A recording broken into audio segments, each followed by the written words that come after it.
All right, let's talk some PFL 10 middleweight division, 185 pounds. As you have noted on the previous PFLs 8 and 9, they may have to fight twice in one night. The winners, they progress. So as long as they stay healthy, that's what you got to do to advance to the finals, which will be PFL 11 on December 31st. But this Saturday, PFL 10 in Washington, D.C., can be a big fun fight card. We broke down a few fight cards already, Dan. Goes and I did welterweights earlier. You and I are going to concentrate on the middleweight division. We'll start with 1 versus 8.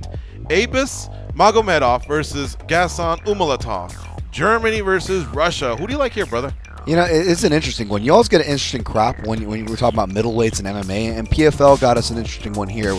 Number one, I got to agree with, because in my initial write-up for this event, I gave my early leans, and the guy who I gave my loose prediction of who I could see winning was Abus Magomedov, Absupian, who is German, but he was actually born in Dagestan, but just has been in Germany since he was about 15 years old. Really well-rounded. This guy can wrestle, he can box, and pretty much building off those two base skill sets, you have a pretty dangerous guy who can go both southpaw early in his career as well as orthodox. Facing Gaston Oumalata, you may recognize him from the UFC. Yep. He had a cup of coffee there, fought welterweights like Paulo Tiago as well as Cahal Pendred. But this guy, he's kind of like the Russian version of Francimar Barros, as far as a Brazilian middleweight who's actually was competing up at heavyweight for PFL, and he's kind of a jack of all trades but a master of none. He kind of just, you know, won't throw a ton of volume, doesn't do a lot to impress the judges, so I think Abus Magomedov is going to take this one. All right, let's go to 4 versus 5. Bruno Santos from Brazil versus Sadabu Sai from Sweden. Yeah, this is another match. We had another guy who had a cup of coffee there in the UFC. Bruno Santos faced some notable names, has a deceptively good record, and this is, of course, another rematch. We're having a couple rematch here in multiple brackets in the playoffs for PFL. Sabadu C, they fought in the first round of the regular season. Bruno Santos won that by unanimous decision, George, and I see him doing that again. Bruno Santos, if you look at his record, there's not a lot of finishes, and he's a hard guy to finish for a reason. He's a stifler. He can actually strike pretty decently. He struck decently with Sabadu C, who is a striker. A lot of guys are high on him. He's from Sweden, the All-Stars training camp.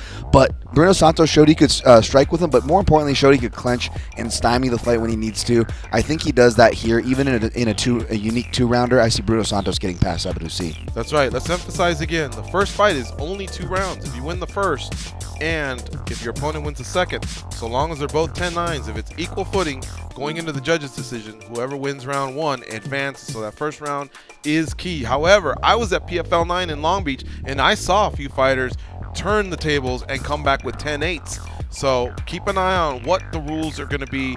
What if it's going to be 2017 rules, 2016? I haven't been able to get that info, but that's very important because it's a looser interpretation of the 10-8. All right, let's move on to the bottom of the bracket. Shamil Gamzatov versus John Howard. Finally, we get an American in there. Who do you like here? Yeah, again, another UFC staple who used to fight at welterweight, John Howard. How can you not love Doomsday? And don't sleep on him either. Just because he's a shorter, stockier guy, he's got power. He knows how to handle himself. Underrated grappling, too, which I think he may try to surprise Shamil. The problem is Shamil's a pretty good grappler. In fact, Shamil Gamzatov's pretty good at everything. Another well-rounded Russian Dagestani fighter. And he's got the undefeated record by his name, which is impressive. If you look at that undefeated record, it's not a lot of proving. I did see him face Rodney Wallace. A lot of guys facing the regional scene. I saw him over at ACB 51, so I did see this guy fight live. It's going to be a real test as far as this playoff bracket, though. He's deserved to be high. I'm picking Shamil here, but we'll see if I keep backing him. All right. Lewis Taylor versus Rex Harris, 2 versus 7. That's the last matchup of the quarterfinals. What goes down in this one? I like this one a lot. Rex Harris has been a guy on the regional scene who always brings an action fight. I think he's going to do the same here. He's had mixed results in the PFL, though, and he's going against Lewis Taylor, a dark horse. We've had him on the show. One of the older guys at 39, but let's be honest, Rex Harris not that much younger at 35 years old. Man, I think Lewis Taylor is going to put another younger guy, though, in his place. I think Lewis Taylor is going to get the upset here. All right, so now, obviously, we've been saying that the winner has to fight twice in one night. So quarterfinals become semifinals.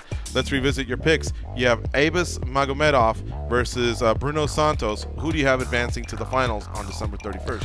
You know, I think neither of these guys are going to have an easy night of work getting there, but if Bruno Santos makes it past his guy and Abus Magomedov makes it past his guy, I'm going to go with the more busier Abus Magomedov. I think he could probably get Bruno Santos out of there, especially a weathered Bruno Santos coming into a second fight, maybe in the first or second round with strikes. All right. Shamil Gamzatov versus Lewis Taylor.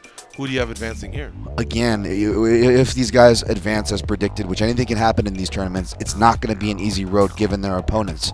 That being said, Shamil Gamzatov should be the favorite to meet Abus Magomedov in the finals if it goes just the way I predicted. But you know what? I'm going again. Dan Tom loves the Cinderella effect, and I think Taylor. Yeah, I think Taylor's gonna go 2 upsets in one night there and earn himself a trip to the finals. All right. Now let me give my picks here.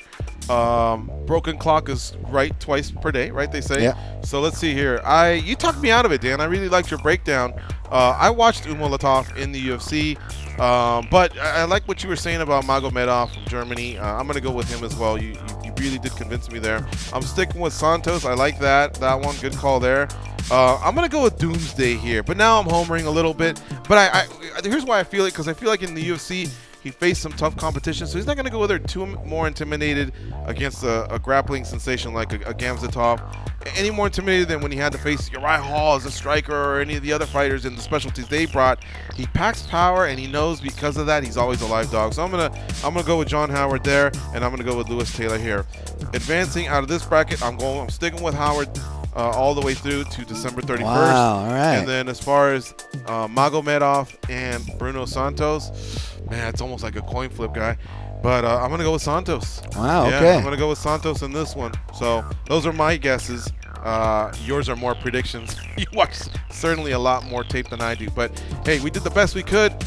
There's our breakdown of PFL 10, the middleweight division. It goes down Saturday on NBC Sports, 9 p.m. Eastern Start Time. Give them some love on Facebook as well, facebook.com/live.